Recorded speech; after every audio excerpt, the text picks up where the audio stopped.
نن درته د کاروبار کې او په روزګار کې د ترقۍ یو ناشنا راز وایم او دې سره سره څونه چې زموږ حاجتونه دي دا به څنګه پوره کوو، څونه چې مسایل دي دا به څنګه حل کوو. د دې لپاره دومره ناشنا او دونه عجیبه راز دی چې چا محترمو په دې راز باندې عمل کړی دی. الله پاک ضرور د هغوی اورېدلی دي او هغوی له الله پاک ضرور نوکري ورکړې ده، روزګار ورکړی دی، مال او دولت ورکړی دی، دغرنګې د خوشحالۍ ژوند ورکړی دی. که خپل حاجات د پوره کول غواړئ او خپل مسایل د ختمول غواړئ، انشاءالله العزیز په دې وظیفه کې داسې راز محترم پروت دی چې دا به تاسو ته بل چا اوس پوره نه ویلی. بسم الله الرحمن الرحیم. شروع کوم د ډیر زیات بخونکي او د ډیر زیات مهربان رب په نوم باندې. السلام علیکم ورحمت الله وبرکاته. امید در رب کوم چې تاسو ټول په ټیک ټاک کې الله پاک مو خوشاله آباد ساته. الله پاک د موږ او تاسو ټول د هر قسمه درد نه، مصیبت نه، تکلیف نه په امان کې ساتي او الله پاک دې زموږ او تاسو ټول وظایف او دارې قبول کړي. که موږ یو ټکی وایو، که موږ دو وایو، درې وایو، الله پاک دې زموږ او تاسو ټول وظایف دا قبول کړي او دا رنګ د آخرت لپاره را ذریعہ کړي. دا به ډېره زیاته غټه خبره وي محترم.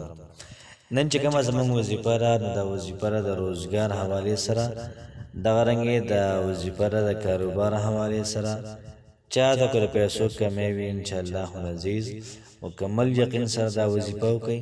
الله پاک به زموږ او ستاسو ژوند او زندګي دا محترم بدله کړي. څومره د انسان په زړه کې ارمان وي، څومره مقاصد وي، نو انشاءالله العزیز تقدیر د بدلولو محترم وظیفه را دا وظیفه تاسو یو ځل وکړئ، الله پاک به ستاسو تقدیر محترم دا بدل کړي او دغه رنګ د خپل زندګي معمول احساس کړئ. ځان له محترم ټایم برابر کړئ چې دومره بسار کې ویم، دونه ماسپښین کې یم، دونه مازدیګر کې یم، دونه ماښام ماوستن کې به ویم. دا ترتیب او طریقه هم ټیک ده، که څوک په یو ځل وایي نو بلکل په یو ځل محترمه دا ویلی شي. یاد ساتئ محترمو چې عمل موږ داسې کوو چې موږ به روزانه سورة الاخلاص یعنی قل هو الله احد مکمل صورت دا به 200 پیرې وایو. 100 پیرې 200 پیرې به سورة الاخلاص دا به وایو. ورپسې به 1500 پیرې یا مسبب الاسباب دا به وایو. یا مسبب الاسباب، اے د سبب ورکون کیا، اے د سبب جوړون کیا. زمونږ استاد یو کار خراب دی، دا وظیفه من کو، الله پاک به لازمن من او تاسو اسباب راکړي او موږ دا کار وکړو. دا رنګ محترمو کو چا حاجت وي هغه لپاره وظیفه کې انشاءالله العزیز د داسې غیب نه الله پاک ول حاجت پوره کې محترمو اسباب به را برابر کی او حاجت به دا پوره شي. دونه ناشنا عجیبه وظیفه چې څه قسم له مسله وي او د رښتې لپاره محترم څوک دا وظیفه کول غواړي نو انشاءالله العزیز ډیر زیات بهترین اعلی ځای کې به رښتیا وشي. یا مسبب الاسباب، اے سبب ورکون کیا. جس چا بس محترم رښتیا نه راځي یا دغه رنګ څوک رښتو پسې ګرځي نو ته ملاویږي. یا مسبب الاسباب در شروع کې الله پاک ول په خپل ځای محترم دا رښتیا ورکي.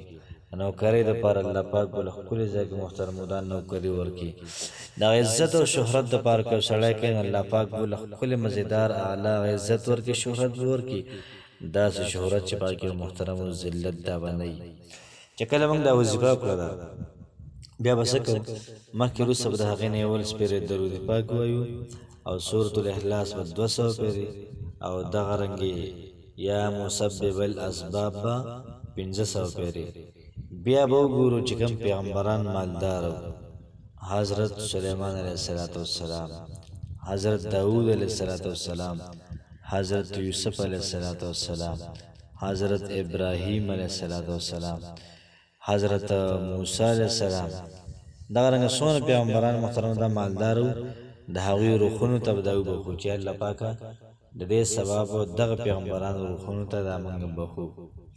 بیا به راځي صحابه کرام کې چې کوم مالدار صحابه وي، حضرت عثمان رضی الله تعالی عنہ حضرت عبدالرحمن بن عوف رضی اللہ تعالی عنہ نورم بکی محترم مشتری چکم مالدار وی هغه تراوالی امامانو کې چکم نوم درځي امام ابو حنیفه رحمت الله علیه یا نور امامان داسې وی چې مالدار وی د هغوی نمونه محترم دا بوالی واده غسل درې ثواب محترم د هغوی روحونو ته دا وروبهي ان شاء الله العزیز په یو څو ورځې عمل سره به الله پاک محترم ته به غنی کی مالدار بری دا صبر کی چې الله پاک بتا دا احساس کی چې نور سر به امداد او هلپ کی محترم وظیفه ډیره زیاته اعلی ده ډیره زیاته ناشنا او راز پکې دا چې دغه پیغمبرانو روحونو ته دا ذکر د وروبهي دغه رنګي څومره چې صحابه کرام دي ائمه دي دا غوی روحونو ته دا ذکر وروبهي